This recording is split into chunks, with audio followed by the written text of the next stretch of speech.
Genesis chapter 16 verses 11 and 13. Here God speaks to Hagar, not Sarah. God is speaking to Hagar. And the angel of the Lord said to her, her means Hagar, behold, you are pregnant and shall bear a son. You shall call his name Ishmael, because the Lord has listened to your affliction. 13th verse. So she called the name of the Lord who spoke to her, you are a God of seeing. What she said? You are a God of seeing. You are a God of seeing. For she said, truly, here I have seen him.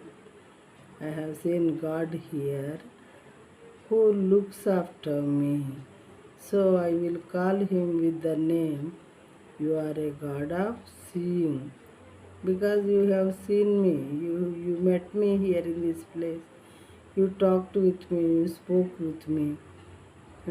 You are looking me, you are looking every human being, especially you looked at me, God. So I will give you a name, that is, you are a God of seeing.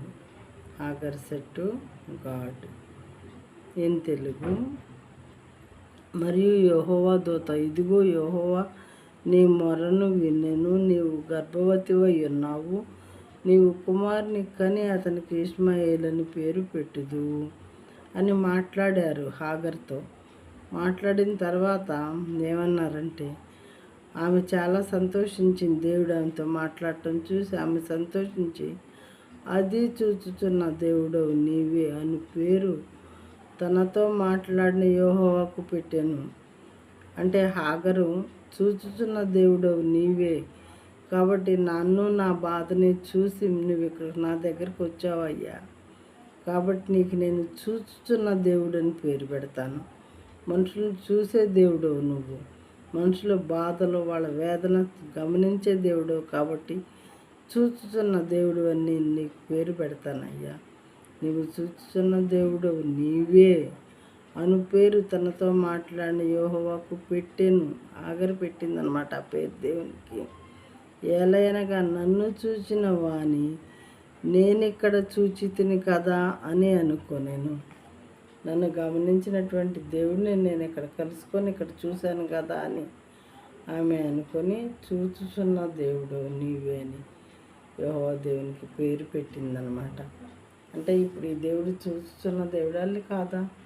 మనుషుల్ని చూస్తూ ఉన్నటువంటి దేవుడైనా కాదా? ఖచ్చితంగా చూస్తున్నటువంటి దేవుడు 100%. అందుకని చెప్పి అనేక మంది ప్రాఫిట్స్తో మరి అనేక విషయాలు చెప్పి మానవాళి మనుగడ కోసం, వాళ్ళు మంచిగా జీవించడం కోసం ఈ బైబిల్ గ్రంథాన్ని వ్రాయించారు ప్రాఫిట్స్ ద్వారా. ఆయన ప్రతి ఒక్కరిని చూస్తారు. ఆకాశం నుండి తొంగి చూచెను అన్నది బైబిల్ గ్రంథం. మనుషులంటే ఆయన ఆకాశం నుండి జ్ఞానం కలిగిన వెతుకు వాళ్ళు ఎవరైనా ఉన్నారా అని ఆకాశం నుంచి తొంగి చూస్తాడంట దేవుని ప్రతి ఒక్కరి చర్యలు. తర్వాత మనం చేసే మంచి పనులు చెడ్డ పనులు జీవగ్రంథం అనే బుక్లో రాసి ఉంచుతారంట దేవుడు.